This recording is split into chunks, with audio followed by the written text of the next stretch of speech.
Eesti pärimustantsust kõneldes peame silmas eeskätt talurahva ajaloolisi tantsumoode.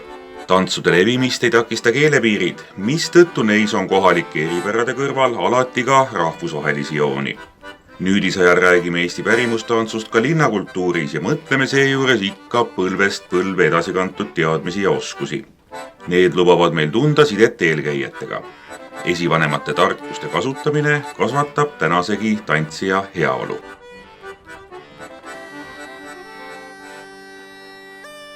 Vanimad andmed eestlaste tantsimisest pärinevad 12. sajandi lõpust. Räägitakse Eesti sõjameeste tantsust lahingueelsel ööl Ahvenamaal. Kroonikakirjutajad on pahaks pannud nii eestlaste pagandlikke kombeid ja ükskõiksust ristiusu vastu kui ka tantsimise ja pillimängu iseloomu. Baltasar Russov kirjeldab karglemist Kirmesel Brigitta kloostri juures, torupillide jorinat ja rahva ülemäärast purjutamist jaanipäeva paiku.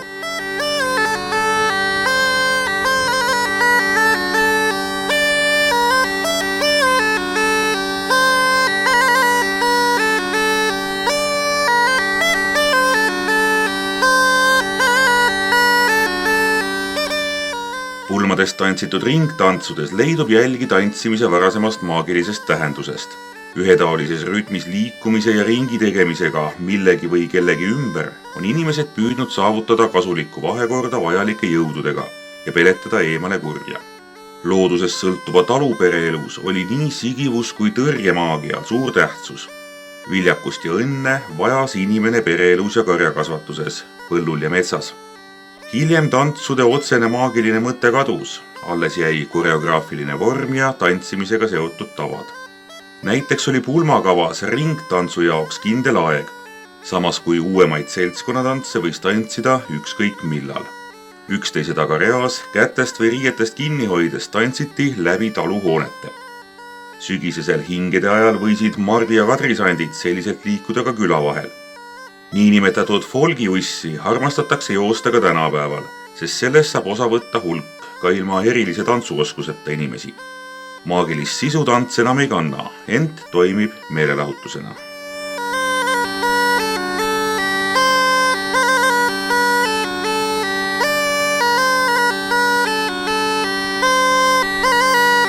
Pärimustantsude vanemasse kihti kuuluvad ka imiteerivad ja akrobaatilised tantsud. Need olid tavaliselt soolotantsud, mida üksi või väikese rühmaga esitasid enamasti mehed. Imitatsioontants aimab järele mõnd looma, lindu, tegevust või olukorda ja arvatavasti oli neilgi algselt maagilis-rituaalne tähendus. 19. sajandiks, kui Eestimaal tantsude üleskirjutamiseni jõuti, oli see küll kadunud ja tähtsamaks saanud nalja tegemine. Akrobaatilises tantsus näidatakse oma osavust tempos ja rütmis püsimisel või vahendite käsitsemisel. Näiteks karksi teibatantsus on tähtsal kohal pikk kaigas, millega kaks meest osavalt tegutsevad. Mustjala ristitantsus hüpeldakse üle risti maha asetatud keppide, kõrte või oksaraagude.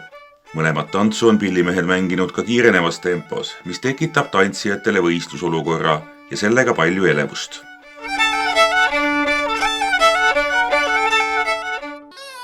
18. ja 19. sajandi vahetusel oli Eestis levinud veel paariskolonntants, mis liikumisjooniselt sarnanes Euroopa pallisaalides igat pidu alustava või lõpetava poloneesiga. See oli rongkäigu moodi pikk tants, kus liiguti paarilisega kõrvuti, paarilised eemaldusid teineteisest ning lähenesid jälle. Tehti käteväravaid, tunneleid ja muud, järgides esimest paari. Tõenäoliselt tantsiti labajala sammudega.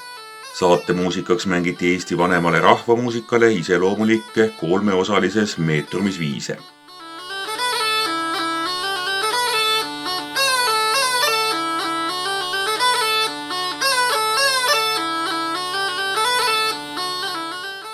Saaremaal Mustjalas ja Põhja-Eestis Kuusalu rannikul säilisid paariskolonntantsud 20. sajandi alguseni. Võib-olla on Kuusalu räditantsu eeskujuks samuti paariskolonntants, kus tantsu lõppu on liitunud paarispöörlemisega labajala valss.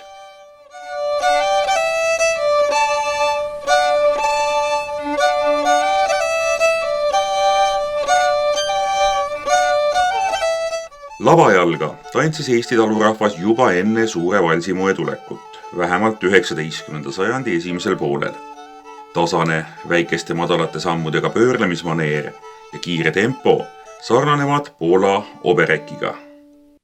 Ka sarnased viisid ning tava laulda tantsusaateks lühikesi värsikesi viitavad võimalusele, et tants on toodud Poolast. See pidi toimuma üle mere suhtluse käigus, sest lätlastel ja leedulastel labajala sarnast tantsu pole. Pillüüradin otsas, kõrtsiriinul oli viin otsas. Pillüüradin otsas, kõrtsiriinul oli viin otsas. Minu sukkad ja rõdaviisud, Jaani Riinu kalaviisud. Minu sukkad ja rõdaviisud, Jaani Riinu kalaviisud. Käibeloleku jooksul tantsud muutuvad, moodustades kohalikke teisendeid ja saades mõjutusi uutest moevooludest. Nii on labajalalgi palju erikujusid ja paikkondlikke nimetusi. Labajala hilisemad versioonid segunesid valsi, masurka ja polka masurkaga. Labajalga tantsiti rohkem Põhja- ja Läänerannikul ning saartel. Kagu-Eestis oli labajalg vähetuntud. Mõnel pool tähistas sõna labajalg ka tantsimist üldiselt või hoogsat paaris keerutamist. Nii et hüüdele lase tulla labajalg võiks pillimehelt järgneda ka polka või muu tantsulugu. Labajala saatepilliks oli alguses toruvill, hiljem võtsid töö üle viiul ja kannel, lõpuks lõõtspill. Pärimustantsude varasemale kihistisele on iseloomulik vaba vorm ja improvisatsioonilisus.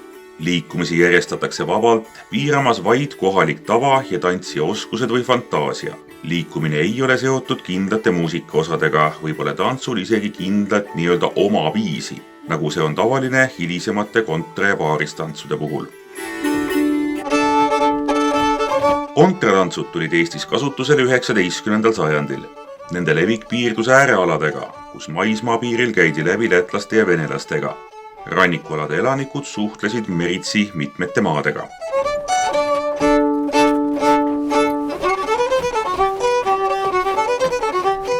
Rikkaliku tantsuvaraga Põhjarannikul, Jõelähtmel ja Kuusalus soodustas Soome tantsude omaksvõttu rannarahva tihe läbikäimine kalapüügiretkede ajal ning niinimetatud sõbrakaubandus. Tähtsad repertuaari vahetamise kohad olid rannaäärsed kõrtsid.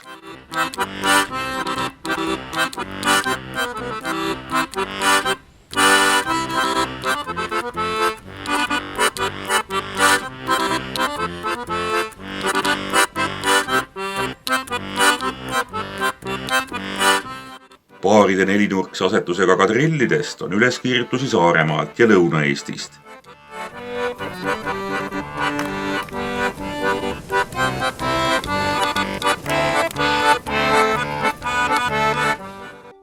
Eesti kadrillid on lühikesed, koosnedes tavaliselt vaid 2 osast.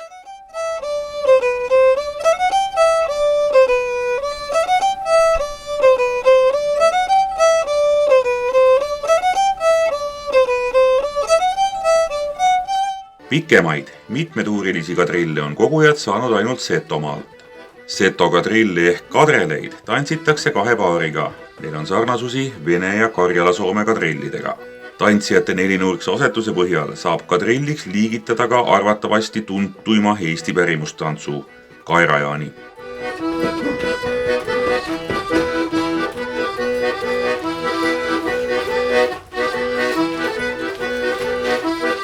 Pärnu, Viljandi ja Võrumaalt on üles kirjutatud eripäraseid 3 paari tantse, näiteks inglisjakk.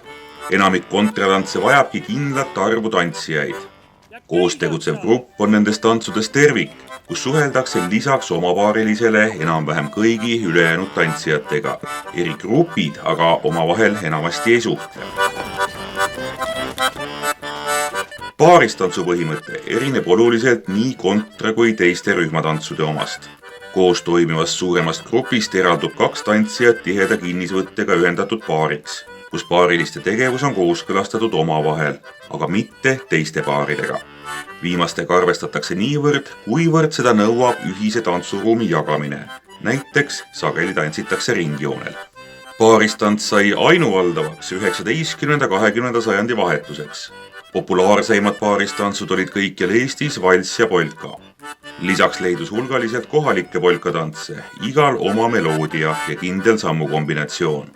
Vähem on üles kirjutatud niinimetatud figuuridega valsse.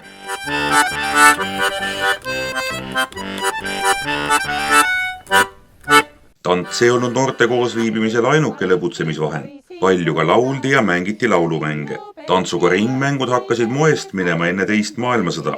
Mõne aja püsisid nad veel laste repertuaaris. Pärast sõda oli paljudes maakoolides kombeks vahetunni ajal ringmänge mängida. Algselt kuulusid vahetantsudega ringmängud siiski noorte täiskasvanute repertuaari. Niisugused mängud pakuvad head võimalust erinevate partneritega tantsimist proovida. Laulusalmi ajal kõnnitakse sõõris ja valitakse paarilist, et temaga refrääni ajal tantsida. Tukkas tulevale rassai, tukkas tulevale rasse, enneaegne armastus. Valsi ja polka järel nimetati meelistantsudena veel Rheinländrit, aga ka Padespaani, Krakovjakki, Vengerkat ja Papiljonipolkat, mis olid popid kogu 20. sajandi esimese poole. Eakamate inimeste koos viibimisel tantsiti neid veel sajandi teiselgi poolel, kui aga leidus pillimees või külakapell, kes selliseid lugusid mängis.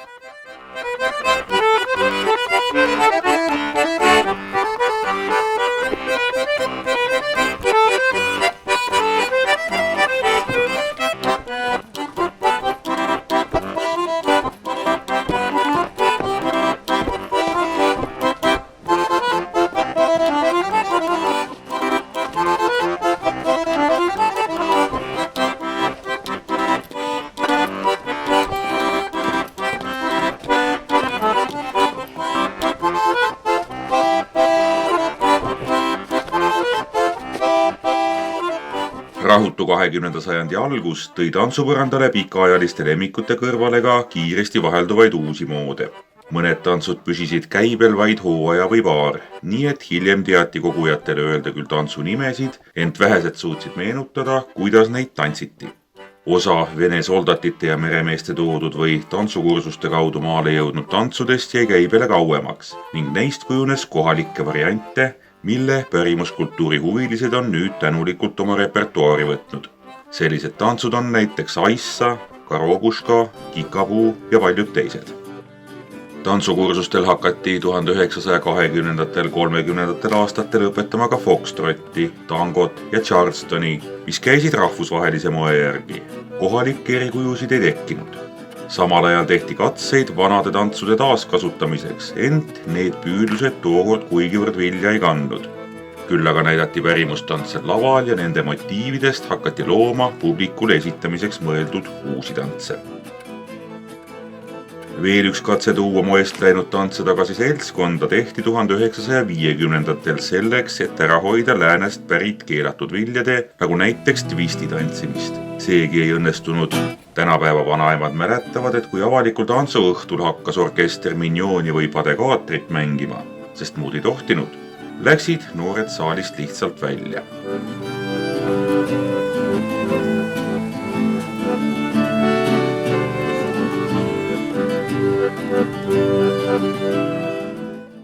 Kuid juba 1960-ndate lõpul kasvas noorte seas taas huvi varasema pärimuse vastu. Sündisid folklooriansamblid Leigarid, Leegajus ja Hellero ning varsti sai hoo sisse pärimustantsude taaselustamine, esialgu küll rohkem esinemisvormis. Samal ajal Ungaris alguse saanud tantsuklubide liikumine jõudis Eestisse 1990-ndatel ja tõi pärimustantsud tagasi eheda osalustantsuna, kus väärtustatakse eeskätt tantsijate endi tantsumõnu ja rõõmu. Alguses esinemiskultuurile vastandunud tantsuklubid toimivad tänini, kõige järjepidevamalt Tallinnas ja Tartus. Tantsurühmadega vastandumise asemele on tulnud sõbralik kõrvuti kulgemine. Suurimat rõhku pannakse tantsuklubis tantsija vabadusele, mille tulemusena pärimustantsu improvisatsioonilisus ja varieeruvus õilmitseb nii traditsiooni piires kui üle piiri. Iidsete juurtega pärimustantsu elujõud sellest ainult võidab.